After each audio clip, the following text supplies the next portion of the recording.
Welcome to Loans Elevated, the podcast that brings you the latest industry news, expert interviews, and insightful discussions that will help you stay ahead in this dynamic market.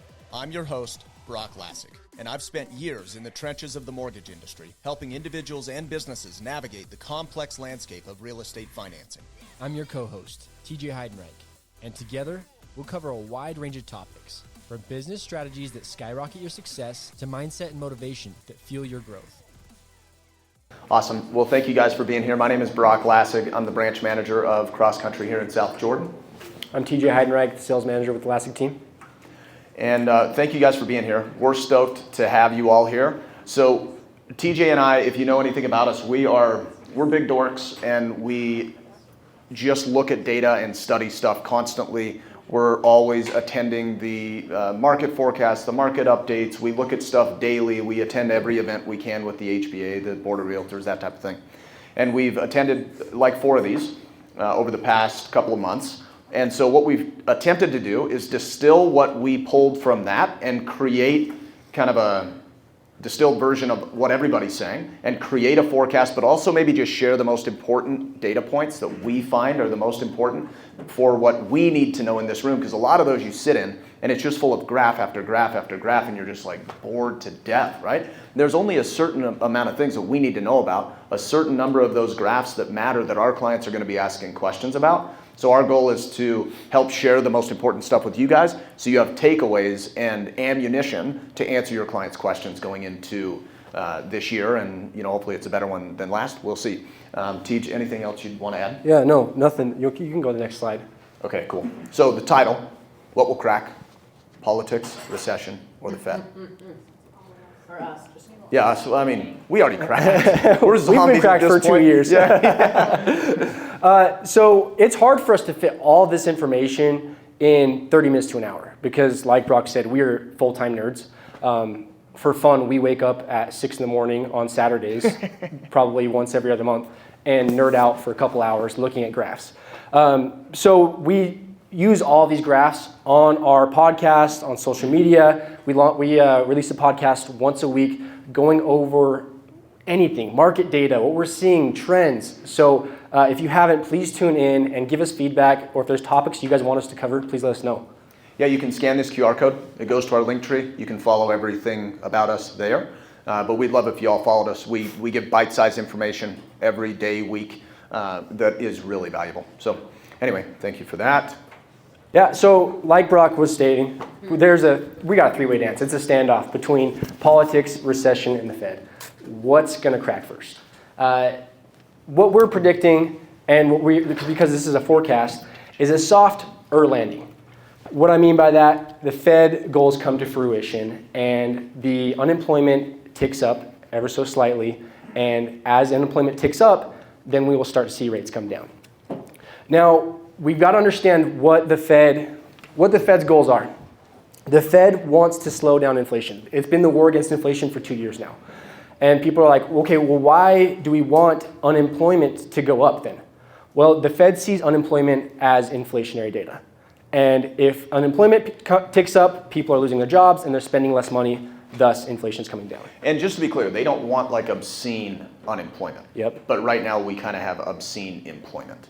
Yep. Too much employment. I mean, we all saw it. You could basically, like over the past couple of years, there were many companies that, and even still, depending on the industry, you can't hire, no matter what you offer. I mean, wages have just gone up. So it's wage pressure is the Fed's goal there with unemployment.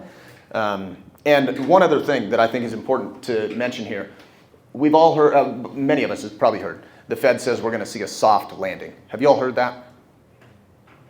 No? Yes? Raise your hands. Who's heard it? Okay. So what a soft landing means is no recession.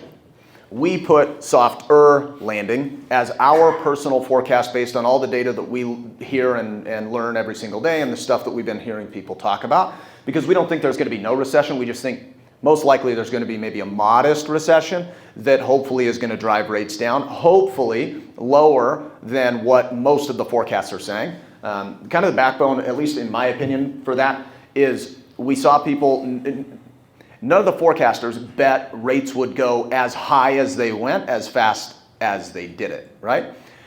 And now I think everybody's a little gun shy, so they don't want to make too big of projections going into the better rates. So our hope is that maybe people are being a little bit conservative in their projections, and we think maybe the economy could be a little bit worse than they're banking on, resulting in lower rates, because with unemployment and recession, rates will come lower.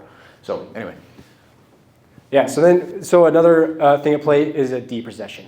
This is a possibility, and it's kind of a wild card. And this is if the Fed pushes too hard. We were seeing signs of that last year. What I mean by that is when rates went up faster than we were expecting, we saw the bank failures. And that was a sign of cracking, but ultimately it did not lead into recession, which we'll dive into a little bit later. Well, and honestly, it's just the opposite of what we all saw. Everyone was calling for the Fed to take action and do some things, raise rates, stop inflation, and they were like, nah, it's transitory. We don't need to do anything. There's no actions we need to take. They took too long. This is the fear of the opposite. They take too long to recognize what's going to happen. They push the economy a little bit too hard, and something big breaks. To TJ's point, like the bank failures. I mean, that was a real issue. It seemed to have been contained, but now there's some additional stuff resurfacing. So that could create a much deeper recession, which is, maybe one of the other wild card extremes that we could see happening.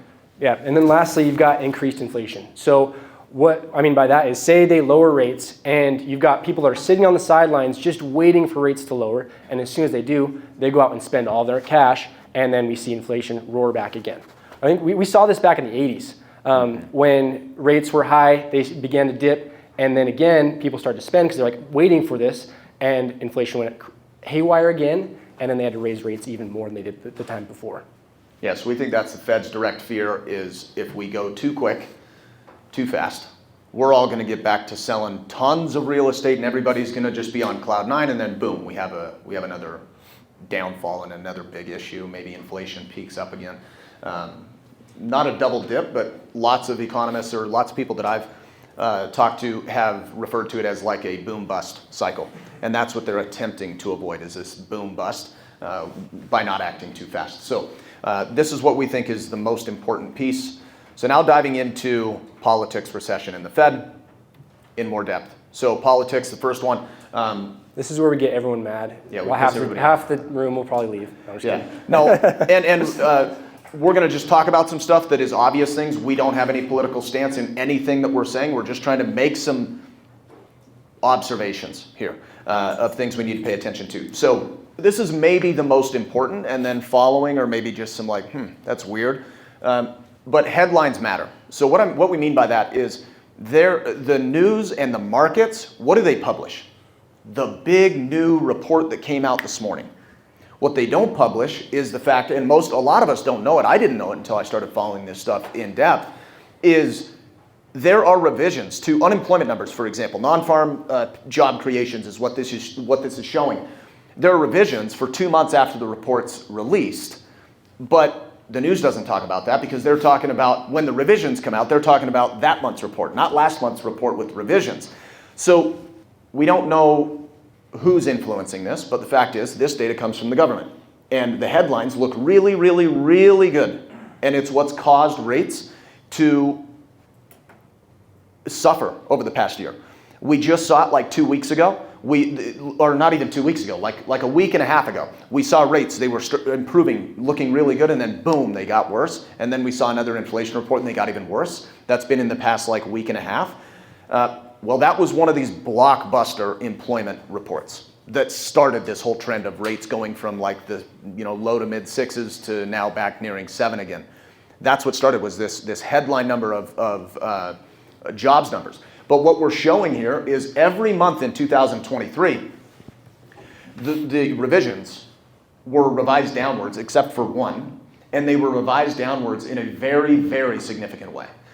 Like January 2023, we're talking like the average report was, let's just say around 250,000 job creations, something like that. We don't have all that data here, but like January, they revised downwards 40-something thousand job creations. So that's like 20% revision. February, 60,000, that's 30% revision. March, a little smaller. Look at June, over 100,000 negative revision. So if they said that there were 300 job creations, they revised downwards kind of behind the scenes, not publicized real well. None of us heard of any of this stuff. minus 100,000 jobs. But the market is reacting. In other words, the bond traders are selling mortgage-backed securities and treasury bonds, which is directly impacting our rate sheets and our clients' behavior based on the headline, not this stuff. So we think that this is a little politically charged leading into the elections, and it doesn't matter if you're red or blue, Democrat, Republican, none of that matters. Whoever's in office is going to do the same thing. We think there's some political charge here, which is influencing what's going on in the market and our behavior, or the behavior of our clients. So, and what I think is flawed too with this is it's the way they track this is old. What I mean by that is this isn't taking into consideration part-time jobs from people that have lost their full-time job and have now had to get multiple part-time jobs, or people that instead of getting laid off, they got their hours reduced or they are making less money, which is ultimately what we're trying to track here. And again, what TJ's saying, this is the stuff that we just dive deep and look at, which is why we have some opinions, which we're going to share in here with like recession, for example. But that's the stuff that's not publicized. That's a little tiny detail in the employment reports that is published, but the media doesn't talk about it. YouTubers don't talk about it. No one is publicizing it in any big way, but it's significant. So like, for example, I wish we'd have looked this up, but hours worked, I think over the past year went down by like 3 or 4 hours per person, which is equivalent to that's true. Hundreds of thousands. It was ADP that released that report. Yeah, hundreds of thousands of job losses. That's like the equivalent, but it's not reported in this data. The other thing is, it was something like 88% of the job creations over the past 12 months were part-time jobs. There was actually negative full-time jobs. So it's like, okay. And or seasonal jobs. Like we just came out of the holiday season where, of course, there's going to be more jobs because there's more spending. Yeah. So there's some buffoonery going on. I think it freaks me out because consumers also, all of us, frankly, if you're not like me and TJ geeking out about all this stuff, you're making spending decisions and you're planning vacations and you're planning moves and having children and all these big life events based on the temperature of the market and the information you're hearing. And 98% of people in the United States don't look at this because why would you? I didn't until I had to for my job.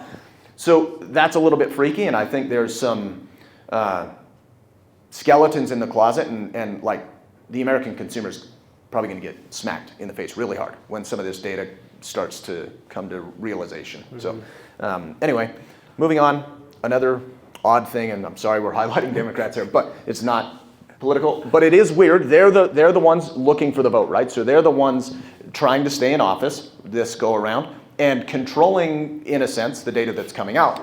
This was weird because election results were delayed by like 2.5 weeks for the Democrats, but the Republicans were literally real time. You could refresh Google and see it happening. The report, it was not released for like 2 weeks. That's odd. Well, we don't know what it means. And what was odd about it is that all of the votes went to one person. It wasn't like it was Biden got every single delegate that was to be had on the Democrat side. So it's just like weird. What is happening? And then this is just a reminder. Teach, talk about this. So in recession, what is recession? Well, for every single recession we've had in the past, it's for 2 consecutive quarters of negative GDP. For the past 70 years, that's been the rule. Right. Well, all of a sudden in 2022, that changed. We had 2 negative quarters consecutively, and no recession was called. And the White House found it necessary to publish and redefine what a recession was for American economics. That seems weird.